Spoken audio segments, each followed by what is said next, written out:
Namaku Sylvie. Tahun 2019, aku pernah mengikuti pelatihan selama 3 bulan di Ciawi, Bogor.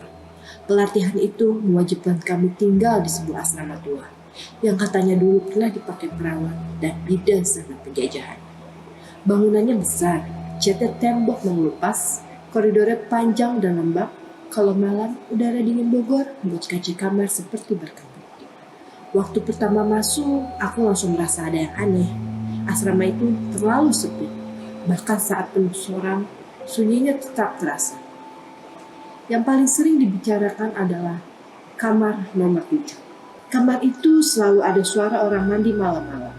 Padahal kamar mandinya sudah dipaku dari luar karena pipa airnya rusak. Tapi cerita ini bukan soal kamar mandi. Ini tentang malam ketika aku tidak sendirian di kamar. Walaupun seharusnya tidak ada siapapun. Hari pertama, aku sekamar berdua dengan temanku, Nadia. Orangnya ceria, sok cuek, dan bilang gak percaya hantu. Malam pertama, hujan turun deras. Jam menunjukkan pukul 2 pagi. Aku belum tidur karena masih membalas chat pacar. Nadia sudah tidur duluan di ranjang sebelah kanan. Tiba-tiba, suara pegas ranjang Nadia berbunyi. Seolah dia bergerak gelisah. Aku menoleh. Dan di saat itu, aku melihat dengan sangat jelas. Nadia sedang tidur menghadap dinding. Punggungnya ke arah aku, tapi ada sosok lain. Ada punggung hitam membungkuk berada di atas tubuh Nadia. Seakan sedang mengintip wajah Nadia dari dekat.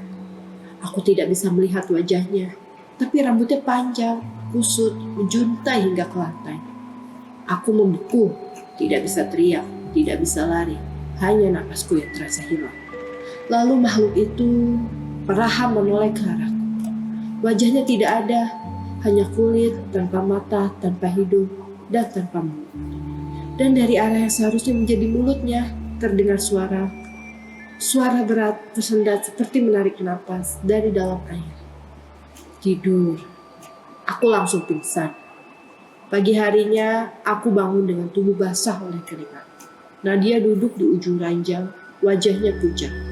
Dia bilang, "Sil, semalam aku mimpi ada yang duduk di dadaku." Dan dia bilang, "Jangan pernah tinggalin aku sendirian."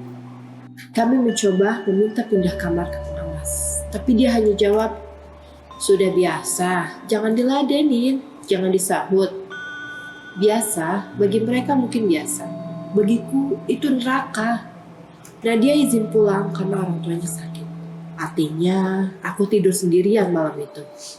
Jam menunjukkan 1 pagi. Suasana hening, terlalu hening.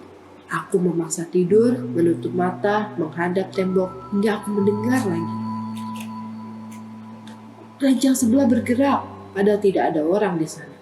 Aku tidak berani menoleh, aku hanya menarik selimut sampai menutup kepala. Tapi kemudian, aku merasakan kasurku ikut bergerak, pelan, seperti ada yang naik ke atas ranjang. Napas sesuatu terasa dingin di tengkukku. Lalu terdengar suara itu, suara yang sama. Aku sudah bilang, jangan tinggalkan aku sendirian, Sil. Lalu aku tidak tahan, aku menoleh dan aku melihat Nadia. Atau sesuatu yang memakai wajah Nadia. Matanya hitam semua, tidak ada bagian putihnya. Mulutnya tersenyum terlalu lebar, senyumnya yang tidak manusiawi. Lalu dia berkata sambil tersenyum, "Aku kangen." Aku teriak sekuat tenaga sampai pintu kamar dibuka pengawas. Tapi saat pintu terbuka, tidak ada siapa-siapa. Ranjang sebelah masih rapi, tidak ada Nadia, tidak ada apa-apa.